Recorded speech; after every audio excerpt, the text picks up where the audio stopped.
We're having a dance party outside because it's sunny, but it's actually really cold. But that's okay because I'm gonna dance anyway. Hello! You're relocating with Louie Robin. I did not know that this was going to become a video, but now it is. So, it is Monday. I believe it is May 4th. Today I put on clothes. I did not sleep in these clothes, so we are doing new shit right now. I put on lipstick. I went ahead and put a clip in my hair. I didn't brush it. I just, did a little hand thing. But we were outside. And so what we can do today is really check in with ways that we can ask and invite ourselves to feel things and really give our systems a way to have space to feel something we're choosing given all the things we're being bombarded with. So right now I'm outside because I enjoy and love the sun, but I'm feeling that it's actually pretty cold. So I'm gonna hold space for myself and let me both enjoy that I'm seeing the sun, but the wind, also acknowledge that I'm feeling cold and that maybe this isn't going to be the sun bathing experience that I thought. And why it's so important to acknowledge that and not force myself to stay out here for sun time is because that colder air, that aspect, is going to shock my system because I don't enjoy being cold. I'm not someone who appreciates cold. And so if I were to be stubborn and be like, well, I said I was going to be outside right now, then what could really happen is that would again be telling my body that the cues it's giving me of discomfort don't matter. And so this is me giving an example of how I'm really going to listen. And so I'm probably going to wrap this up in about 30 seconds.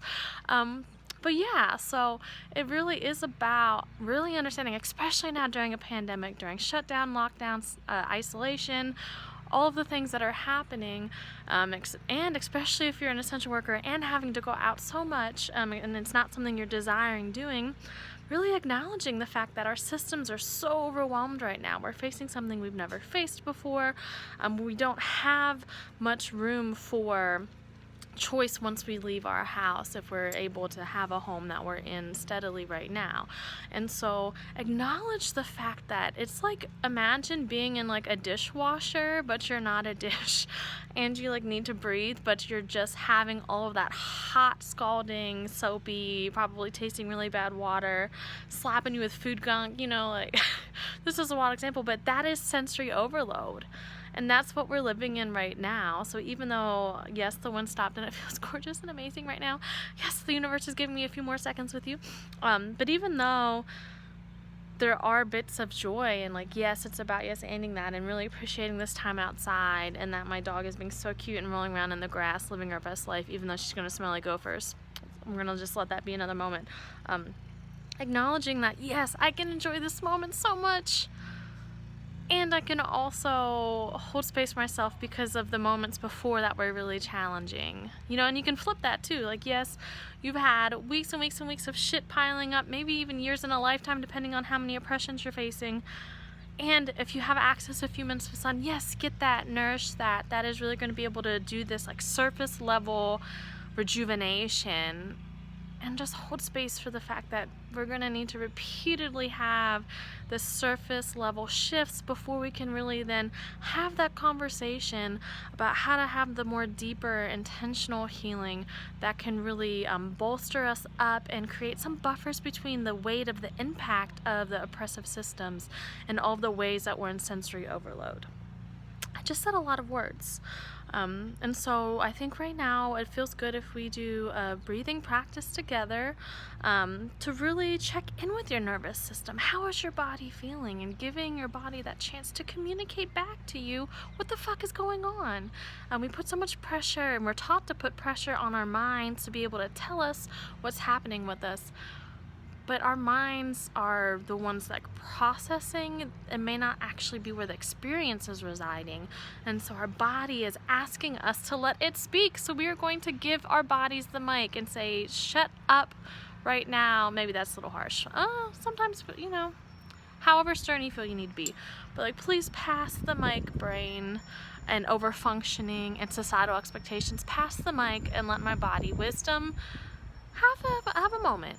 And it doesn't take away the power from the way that our minds can help us with processing and experiencing things. It's more so about understanding that mics are meant to be passed. It's not taking away from your power. It's saying, you know, I'm gonna go take a sip of tea because I've been talking a lot. Now is your time. And then valuing the fact that when we have other voices, whether that's internal voices or those around us sharing, the richness that comes from those experiences, because we're not existing in isolation. We're not existing in a way that makes it seem like we are unchallengeable or have no room for expansion. Okay, we're breathing. That's what's happening. So, what breath should we do? We're gonna do bunny breath. And we're going to transition that into a bear breath. And so bunny breath, if you think of bunnies, they're in this fight, flight, or freeze really often, and so their nervous system is going to be pretty escalated, which is something we can all probably relate to right now. Then we have bears, which are at some point in the year, they're hibernating for a really long time, and so they have to go from having like a less active breathing pattern to getting themselves out of that slumber.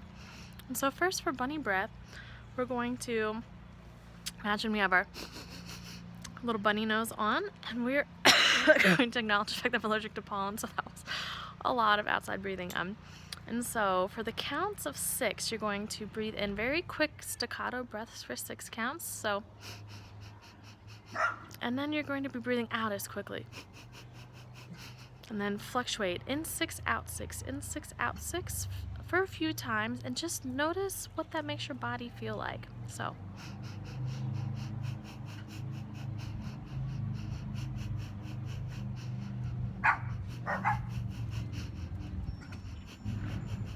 okay, so I will self-disclose, that's a little tiring. It's not a way that I would want to breathe often.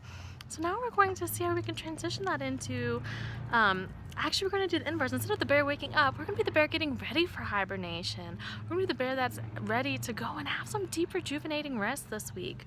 And so we're going to start with a faster breath, and we're going to be doing 1 to 1. So in, out, in, out, in, out. And then we'll go to 2 and 2, and then 4 and 4, and then 6 to 6. So that way it's slower. So we're going to go.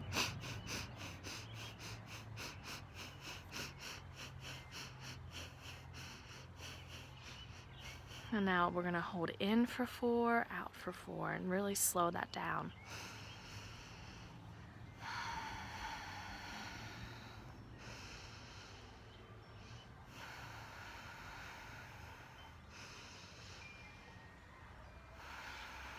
And we're going to go to 6 counts.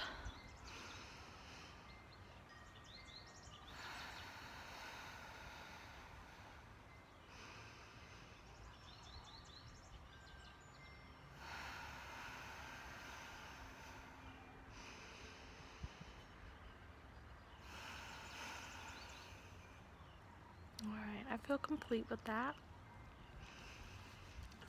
Take a few moments, and what did that feel like? What did it feel like to go from really hyper-aware breathing, really intensive breathing, and then asking yourself to transition that in and pull that into a more intentional, paced breathing?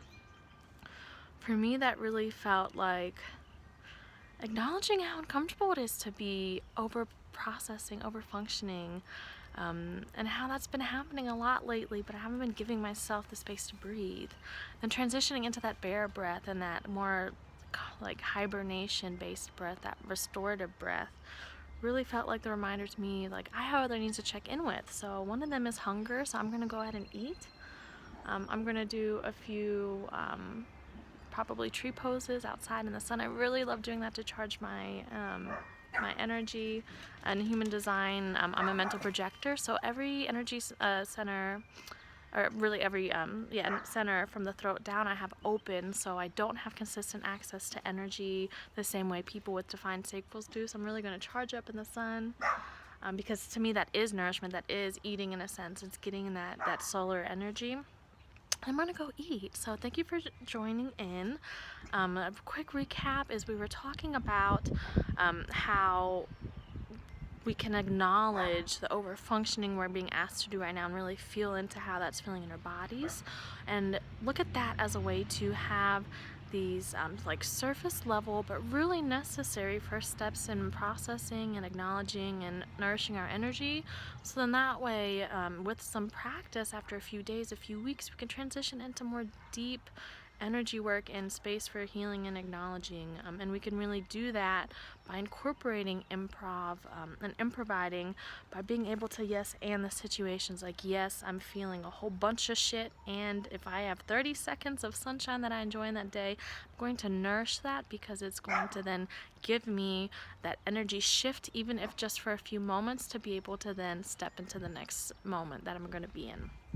And then we did some bunny breath into bear breath to really give ourselves a moment to feel and have compassion for what our bodies and our systems are experiencing, as we're really, it's almost like we're having the rug pulled out from us every day, and we don't even realize it now, because it's either been happening over a course of our lifetime or a few weeks now, where we're at a place of it's the normalcy and not realizing that it might not be a very nourishing normalcy. And so this is a prompt for you to also check in on what other needs came up after your breathing exercise, whether that's nourishment, rest, maybe you want to socialize with someone else more. Just really check in with that.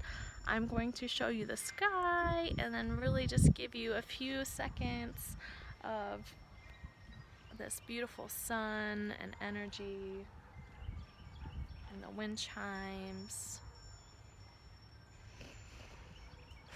And really intentional breathing. So thank you for joining for today's Relocate with Lori Robin, that I didn't realize that I was going to be recording. I just thought I was going to be doing some silly like sun weirdness. But I'm really glad that this happened, and I hope that it provides something for you. And if not, that's totally okay too. You do you, and I'll see you next time.